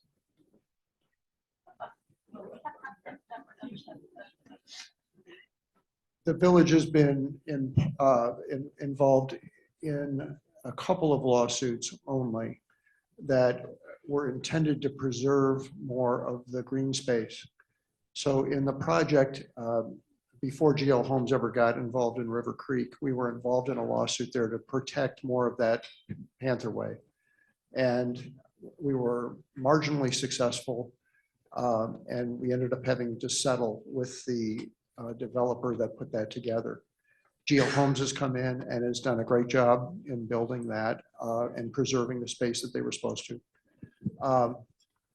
But the village has not been sued by any of those developers. The county has had a number of lawsuits where they have had to settle for fear of losing out under the Burt-Harris Act that Dan mentioned. The Burt-Harris Act says that if we cannot, the village can, or any government, unit of government cannot take property or downzone property unless you want to buy it. And there's only so much that we can afford. So as an example, the village buying the 62 acres at the corner of Corkscrew and 41, that was already rezoned for intense development, and it would have been clear cut had we not bought it. So that was a $24.5 million project. But we've looked at other potential acquisitions out East Corkscrew within the village. And the one that you mentioned, which is on the Pantherway, was a $40 million purchase. And that would be just huge. So we're hopeful that there are other purchases out there, primarily by the county and the conservation program that they have. But the time to buy is now. Right in the back. Next question. Just going back to the infrastructure thing, thank you for the answer that the county is expanding the sewer plant. And I know no one on the board, the dais can answer this, but you have to wonder, did we get impact fees to do that expansion? I would be happy to take shots at Lee County because having been a developer for almost 40 years, I don't think they do a really good job of holding the developers responsible for a lot of what is going to happen in our future. I don't think they pay their own way anywhere close to where they should be. Now, with that, I'm very involved with the Estero River, and my concern is that we have these 26,000 homes that were approved in unincorporated Lee County to the east of us, and all that, let's see, what's the word? It's a four-letter word, stuff flows downhill into the Estero River Basin, into the Estero River, which passes by my house. Steve, you know that I've been involved with the village in the past, trying to do everything we can for that. But what do we see, or what do we see that we might be able to do to put the tourniquet on, if you will, on something that's already been approved? Because everything from there flows west. So the question shouldn't be what you will try and do to put the tourniquet on it, because if it's already been approved, there's literally nothing you can do. But what can be done if you're worried about water quality issues, and I hear you on the Estero River, I used to live on the Estero River as well, west of Broadway, is push for higher water quality standards within the development regulations. And that's what the state is working on now with the ratification of the new stormwater rule, which requires a significant net reduction pre versus post development on phosphorus and nitrogen that is being discharged off the property. And so that's something, even though the development's already approved, if the state ratifies this new rule, they will still have to, whatever plans they had in place, they'll have to now change them to incorporate more stormwater retention and water quality measures, stormwater treatment areas, plantings that uptake nitrogen and phosphorus, so that they'll discharge even fewer nutrients post-development. So there are things that can be done. If the state doesn't ratify that rule, the village could go ahead and take a look at what the rule was and put that into their development regulations. But it's not going to be an issue of decreasing the density or decreasing the intensity or the development rights. It's going to be a question of how do those development rights get constructed. And there are things that Estero could do in their codes to address some of those concerns if you find a concern is real and valid and you have the science to back it up. Hi, I live in the Preserve at Corkscrew, and I'm sure there are some other people here that do the same. My question is much more immediate, and I'm concerned about the same things that these folks are concerned about: water, potable water, as well as sewer infrastructure that is way behind the times. And even with the most recent developments of the long-term Corkscrew Road project, I see it's insufficient. And in my case, personally, and I know there are people here that feel the same way, when I pulled out of the Preserve at Corkscrew this evening to try to get here, I felt like I was in a suicidal moment. And what happened was there was a constant line coming from the west, and it was backed up all the way from the light at Bellaterra. When I pulled out, because someone finally stopped and let me pull out, I couldn't see the lane that I was pulling out into.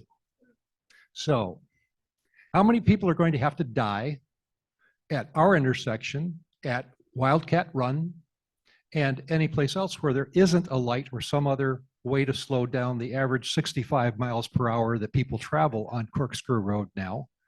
How long is it going to take, and who do we get to get this done first before the first person dies? When I drove in this morning with a friend of mine, we came across debris from an accident at our intersection. How many more? Thank you. I'll give it a shot, but you won't like my answer. I live with you, and one of our council members lives in the same area, and that road is a county road. And try as we might to try to impress upon the county the need for security, it doesn't happen. The project is taking incredibly long, was structured in a way that is difficult to re-engineer. And while they said it was going to be done in December, I don't think that's going to happen. So that is one of the dilemmas that we have, not only on Corkscrew, but if you fast forward all of our other streets that were built with the idea that you could cut across traffic and take a left turn, is really taking your life in your own hands in some cases. So think about Corkscrew to the west. Think about, Williams, Three Oaks Parkway, all of them are built with that design. And I think we've got to remember that we're not entitled to making those left turns. We may have to go right and then flip around and come back. Or as I do, leave later and come home later just to avoid that crunch. It's a true dilemma, and we don't have, nor have we been able to get a response to that. But I think that everyone's voice should realize that the county is involved in a lot of this stuff. You've got to bring them to the table here. But can I Hi, just comment here for a Oh. second? Because I don't know. Dan and Steve, you probably know the answer. Maybe you know, Ross. Is that I think I remember, and maybe I'm wrong, but when Walmart wanted to build where they eventually built, I remember there was a stipulation that they couldn't break ground, if I remember, and you might remember this, Dan, better than I, until the construction began on the 4-laning of US 41 north of there. And so even though they had their planning approved and everything else, they had to twiddle their thumbs until construction of the improvements of the infrastructure were put in place. So I don't know the legal side or anything else, but I remember at the time going, that's a very smart condition of development. And I don't know how, you two guys are the experts. How do you get some sense of balance that I think the people are looking for? I don't live out there. I know you do, so you experience it. I live Genova, so I'm downtown already. But how do you get that balance if you don't put restrictions on development out on the east side? And when this forum is supposed to be about urbanization, but I think it's fair that we can talk about that question too. Hi, I'm Diane from Rapallo, Jim. We're serving on the board together there. I'm sorry you have to change. You have to change your own light bulbs. Yeah, sure. Thank you all. You've been giving us some great information. But when you talked about the mall, we used to go there and have some great entertainment between Pajowies and Hemingways, and we're looking for that sort of thing. When you're asking about the theater, why not turn it? We have to travel all the way to Naples or all the way up to Fort Myers. And Jim, your original plan was to have a 500-seat theater at the corner where Hertz is now, correct? Yes. So is that something that you could think about? That I'm sure lots of people in Estero would love to have something close proposed that by, in especially with the traffic we're talking about. Thank you. I re-proposed a 600-seat theater at another location, but it's not going to happen. No. It's going to happen. Oh, okay. And the whole notion of Estero and the traffic patterns being equidistant between Fort Myers and Naples, the opportunity for that kind of entertainment district Huge. is huge. So there's things I can talk about, there's other things I can't, and this is one of the things I can't talk about yet. But that's one of the twinkles in our eye, yes. Consider yourself officially teased. Yes. My question would be more. Okay, my question would be to Mr. DeLisi, since he works for the State Water Group. We've already heard from Steve Sarkozy that there's going to be over 16,000 new homes that are planned for the corridor to the east of Estero. All these homes are going to have a yard, a lawn. They're going to have irrigation water. And I live in a gated community that is right now, we're seeing the water levels of the aquifers that we pull water out of to do irrigation. We're seeing those go down. Common wisdom would say, okay, go to a deeper aquifer. But as we know, there's saltwater intrusion into the aquifers below us. Reclaimed water is not an option for a lot of places. So what's going to happen when we have all this development to the east and all this water needs to be pulled out because everybody wants to have a nice green yard and they want trees and they want everything that goes with it when we don't have the resources right now? That's my question. Well, it's a good question. So let me just say, I don't work for the water district. I worked for, yeah. So, important distinction because I'm not up here representing them. So when you look at that, when you say, what are we going to do? The question is, what's there now and what's being sucked from the aquifer at this point in time?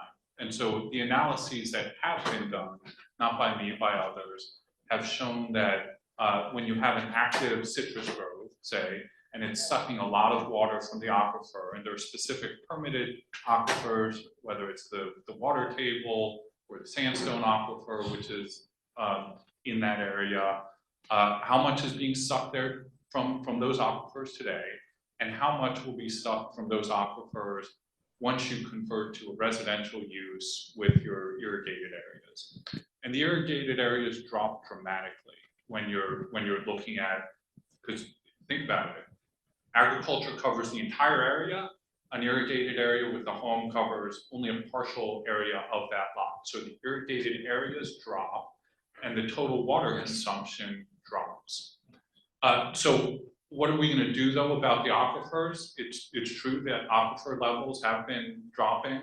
That's rainfall driven, unfortunately. It's been happening throughout the sandstone aquifer, primarily in Lehigh Acres, but it's throughout the county. I think our aquifer levels are a lot lower than this time last year. And so, you know, it's a problem we're going to need to deal with. And that's partially independent of your question, because, I mean, the easy answer is let's get rid of agriculture everywhere. They're probably the largest consumer of water by far. If you do a comparison between agriculture and urban development, it's not even close. It's not even remotely close, the amount of water that's drawn from agriculture. I mean, that's true. A lot of citrus farms, they draw 12 million gallons a day. I mean, these are the numbers we're talking about. That's a full city. That's a city water plant. So I think you just need to do a comparison of what's there between what you're replacing and what you're putting there.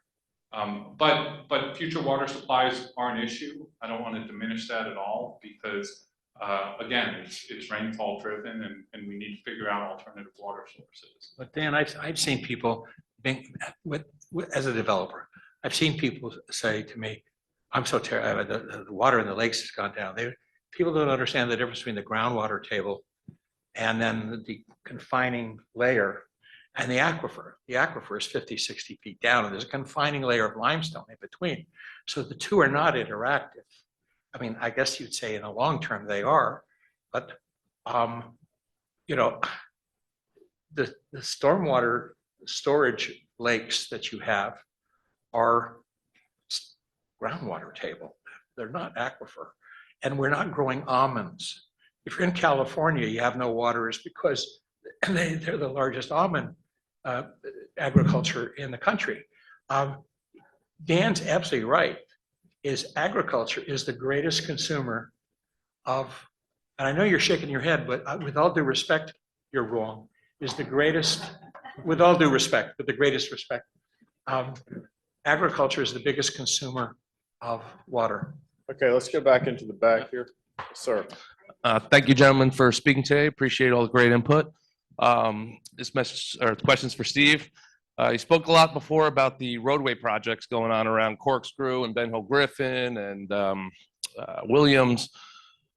However, there's two 22-story buildings by the Ritz-Carlton going up. And then across the street in the Colony, we have, what, 2 more high-rises, 20-story buildings, 4 more high-rises. And blaringly absent from the conversation is what is the plan for Coconut Road? I mean, it's gonna be one of the most traveled areas in Estero here. And it wasn't even mentioned in the plan. So, thank you. Coconut, open question and an open issue on how we're going to resolve that. You're absolutely correct with the amount of development that's going in, more coming in. And with the construction traffic, Coconut is a future mess. If it's not already a mess. The unfortunate thing is that the village owns all the most of the road, and the development at the end is being done in what is the city of Bonita Springs. So that was one of the reasons why the village incorporated back in 2014-15. Bonita made an effort to get the Hyatt and the property around it into Bonita Springs, and they used the contiguous area of the Estero Bay to grab that area when they really didn't have any road access to it. So now they've approved all of that development, expecting that the village is going to, I guess, upgrade Coconut to satisfy them. They've collected the impact fees, or will be collecting the impact fees, and we've made several proposals on what we could do to take care of that road. Our issue for our residents is that the communities that are on the north side of Coconut have a real difficult problem getting out in the morning, taking a left, because they can't get out. We can easily resolve that just by putting a stop sign, which will only exacerbate the problem for the people at the end trying to get through. That's not a good solution, but it's the nuclear option that we have available to us. That's a $300 cost. So it. Correct.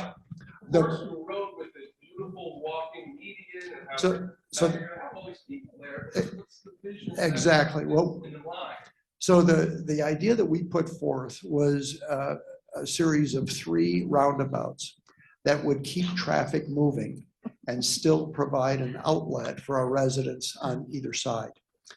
So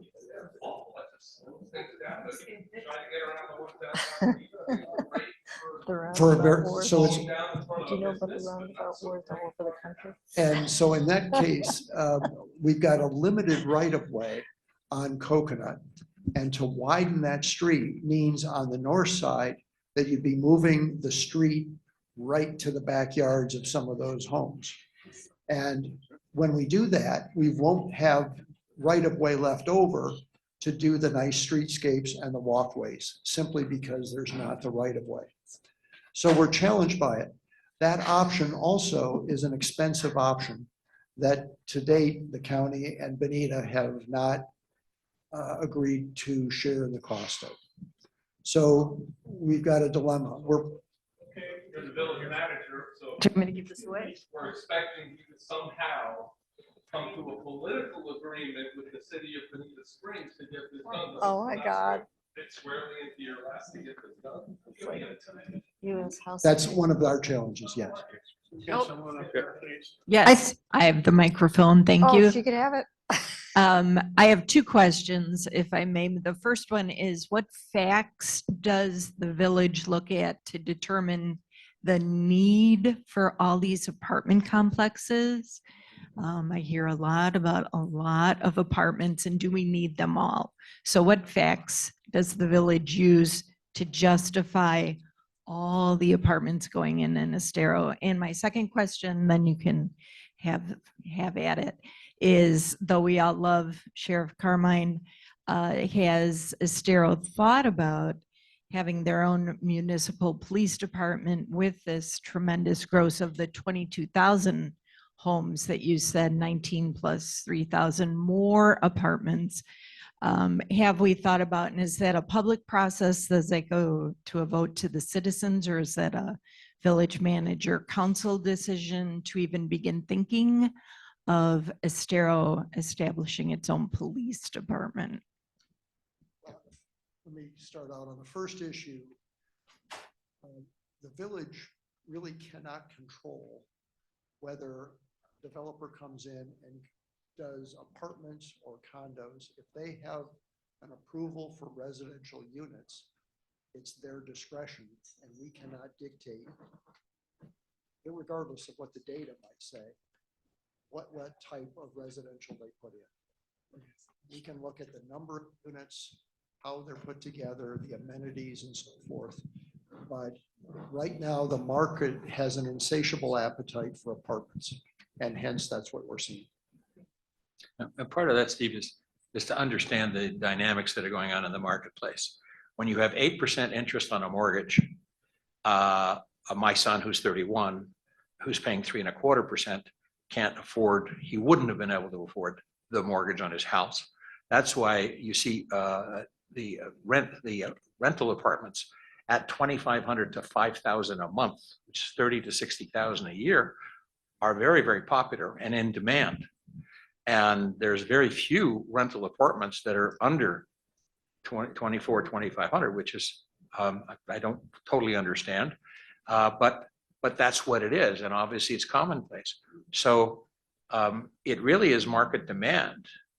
And if I really want a place, nice place, and I can't afford to put 20% down and pay an 8% mortgage, then I rent. We had someone at a planning zoning board meeting who said, well, I don't want renters, living across the lake from me.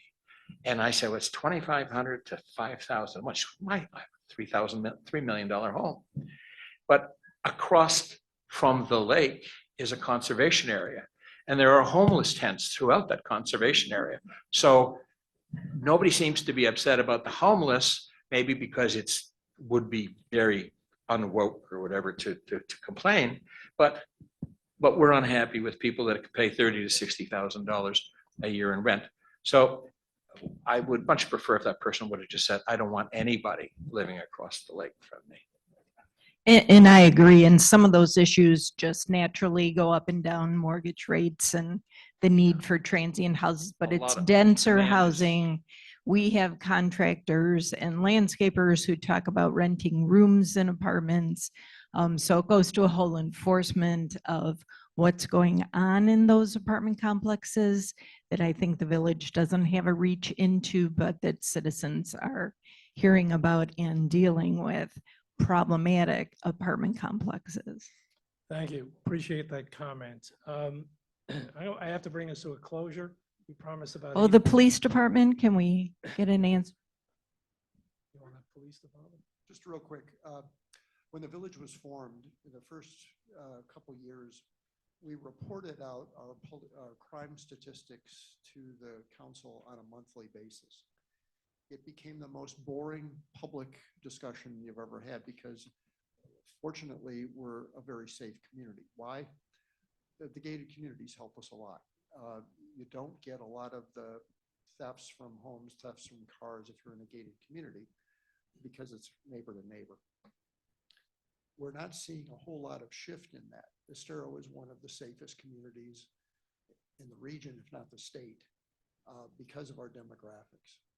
So when we look at whether we do our own police department or if we ask the sheriff for supplemental policing, which we can do, the question becomes, where's the need there and how do you target that? We've got a great relationship with the sheriff's department, and when we see issues, we are in constant communication with them. They have their own substation in Estero, and we know week to week what's happening. What we're trying to do is, as we get these developments to occur, that we ask and insist that the developers embed in their business plan their own security so that they are paying for, out of the common area maintenance fee, the sheriff's supplemental patrols. And you see that in a lot of the developments that have already occurred. That's being paid for by the private development and not by taxpayer dollars. So that will satisfy us, I think, for a period of time, but it's an open question if and when we ever supplement what's going on. Thank you. We'll have to stop the questions now. I know there may be more, but we do have a time issue. You'll be going home at midnight if we keep going. So I just want to make a couple of comments as closing remarks. The issue of growth is complex. I think you understand that. It's not a simple process. There are very few simple answers. Our intention was to inform you, to give you some insights into different perspectives that affect growth and urbanization in Estero. And I think, thanks to the panel, we've done that. So on behalf of Engage Estero, the board of directors, our leadership, we'd like to thank FGCU President Timmer for coming. That was a very, very nice gesture on her part. And each of the panel members, Steve, Jim, Ross, and Dan, they did this all pro bono. This is not something they're being paid for. They were just asked to come in. We're not getting paid? No, you're not getting paid. Actually, Jim, everybody is getting, but not you. You're not getting paid. No. So we really want to thank them. They've really been very well. Greg Tolley, the executive director of the water school, he came up with the bucks to get this place. This is expensive. You have no idea what it costs to have this place, but it's worthwhile. The members of Engage Estero support our efforts. You'll find all of those residents, you just finished talking about them, on the back of your program there. They really are very supportive of what we do, and we appreciate it. And of course, you, the participants who've showed up, that's very important as well. You took the time to understand better the growth issues affecting Greater Estero. And I'm sure you've reached the same conclusion we've reached. It's a very complex issue, but you have to keep talking about it. You have to bring in people together, give them the opportunity to hear different perspectives and views on it. It really is worthwhile. We're going to ask you on those brochures that we left out there, you're going to find a quick code, QR code. If you take it with you, go home, pick your phone out, use the phone. It'll take you to a site. Tell us what you thought of this particular public forum. And if you have any recommendations, we're open to it going forward. Finally, we really do hope you found this public forum informative. Engage Estero is a 501c3 nonprofit. That means we survive on donations. If the donations stop, we stop. If the donations stop, there's no other organization like ours in Estero right now. We'll disappear, candidly. So I'm going to make a pitch. Go to esterotoday.com/donor or donate, and be generous as you possibly can. Your investment in our community impact fund will help ensure the future of Estero you desire. The panel, stay here. Don't jump out. The rest of you folks, good night. Safe home. Thank you very much.